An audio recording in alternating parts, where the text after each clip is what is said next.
Doctor साहेब, मी असं ऐकले की तुमची 200 रुपये फीस आहे आणि विलाज नाही झाला की तुम्ही 10,000 रुपये देताय म्हण.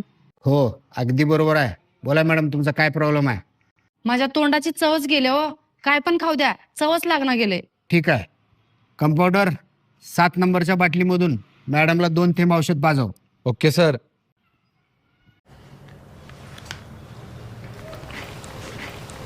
डॉक्टर साहेब, हे तर पेट्रोल आहे.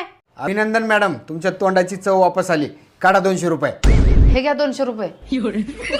काय पण हो, आज ह्या डॉक्टरकडनं 10,000 रुपये काढल्याशिवाय राहणारच नाही. डॉक्टर साहेब, मला कुठलीच गोष्ट लक्षात राहणार गेल्या हो. ठीक आहे. कंपाऊंडर, 7 नंबर बाटलीमधून मॅडमला 2 थेंब औषध पाजव. खबरदार, मला काल सारखं पेट्रोल पाजवलं तर. अभिनंदन मॅडम, तुम्हाला सगळ्या गोष्टी आठवल्या. काढा 200 रुपये. आज दुनिया इकडची तिकडं होऊ दे, पण या डॉक्टरकडनं 10,000